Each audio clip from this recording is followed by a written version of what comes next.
So in the same section, wrapped clusters, section 4, on row 4 is when you complete the clusters.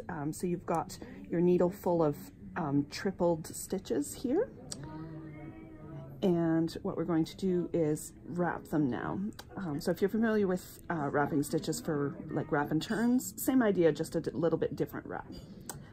So I'm just getting up to the first stitch of a cluster. So I'm going to bring the yarn in the front, and I'm going to slide the first stitch onto my right needle and drop the extra 2 yarn overs. Slide the first stitch, drop the extra 2 yarn overs. I'm going to do that 5 times.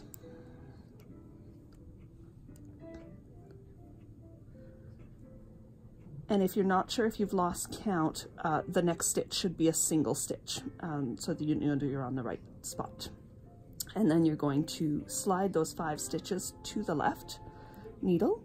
With the yarn in the back, you're going to now bring it back between the needles to the front and slide them back to the right needle.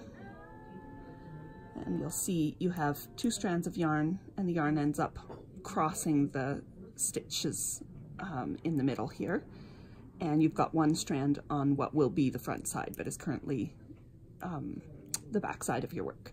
So you'll knit 1 and then you repeat. And how tightly you wrap this will is just a preference thing. The tighter you wrap it, the more your bottom of the stitch will look scalloped and wavy. The looser you do it, the more soft the curve will be. So if I'm doing that English style, I'll just move my yarn around. Same idea. I'm going to bring the yarn to the front, slip the first stitch, and drop the next 2 yarn overs in that stitch. Slip the second, drop the extra 2 wraps, slip the third, drop the extra 2 wraps, fourth, and the 5th. Just pull this up the needle here. And then I'm going to bring the yarn between the needles to the back and slide those 5 stitches to my left needle, and then bring the yarn back to the front between the needle tips and slide them back to the right needle. And that's a completed wrap. So I will knit the next stitch, which is a knit stitch. So just a reminder to bring that yarn back to the back before you knit the knit stitch.